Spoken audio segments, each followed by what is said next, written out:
Good morning. A little bit more from the map of consciousness. And I'll give you a little snippet for those who might be new to the channel.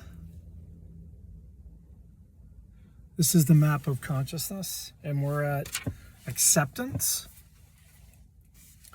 Acceptance applies to the inner as well as the outer world. With spiritual education, it becomes apparent that the ego, by virtue of its innate structure, is prone to perceptual error, and that by the willingness to surrender a positionality, taking sides, these distortions of perception are transcended. The maturity of acceptance includes the ability to tranquilly accept both personal and human limitations without loss of self-esteem, because value judgments have lost their validity and are now seen as to be primarily arbitrary, personalized choices. Yeah, there's a lot to chew through.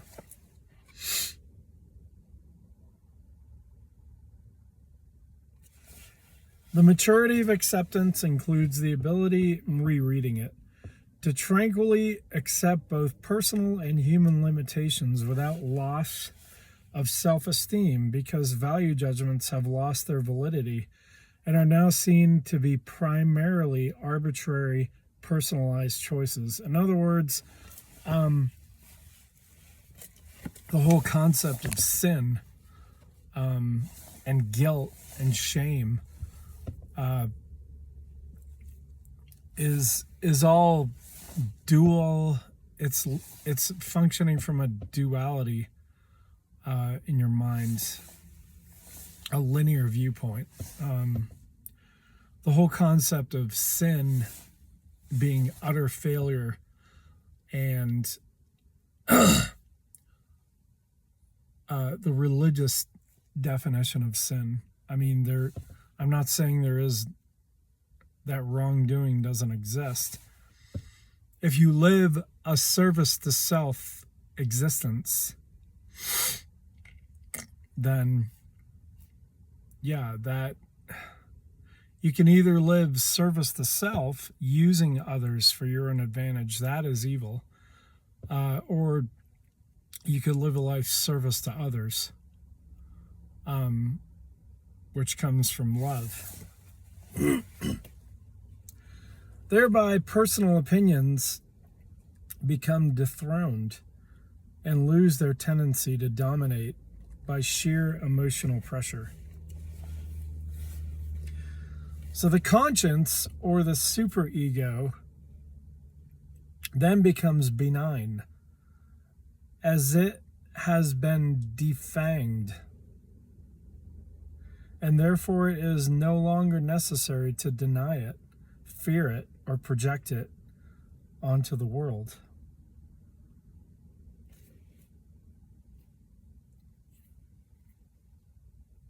By acceptance, instead of moralized denial as repression, animal drives are accepted as just being part of nature, to be counterbalanced by positive human characteristics.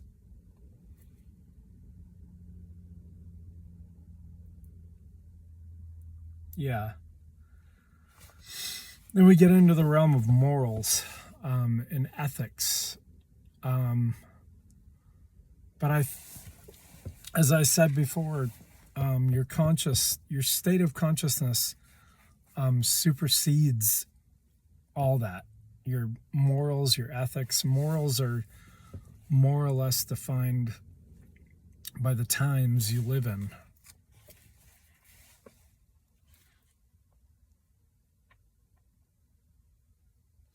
By transcending judgmentalism, the most primitive instinctual drives do not have to be compartmentalized or otherwise distorted and attributed to others.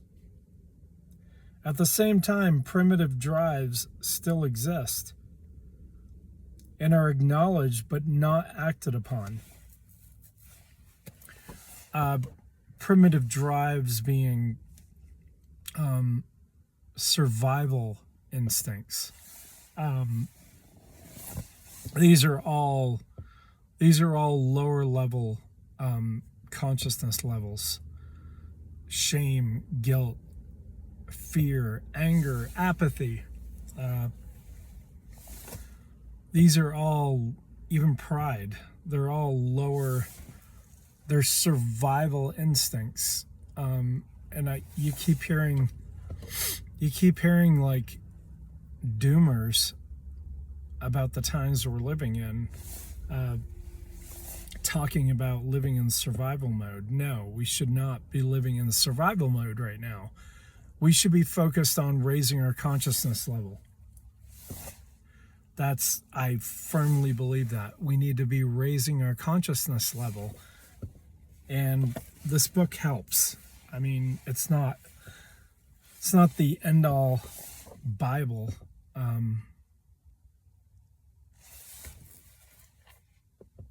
You know?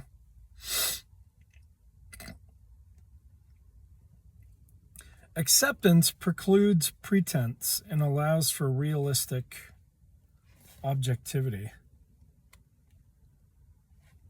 So I'm just going to stop there, make a little note. So, yeah, this is deep stuff. I'm not sure how much you grasped of it. I mean, I'm still grasping it myself. So it's good. It's good to contemplate these things. I read about contemplation from Aristotle this morning. Just the need for human beings to contemplate and muse, and have leisure time in order to do that. I realize in my own life, I need times to do absolutely nothing. Because I have a tendency to stress.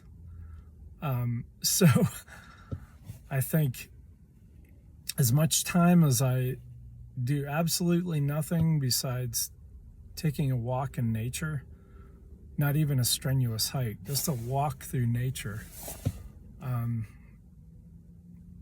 Yeah. So that's what deep things are for. They're for us to contemplate and grow and learn. So I'll end with that and have a good day.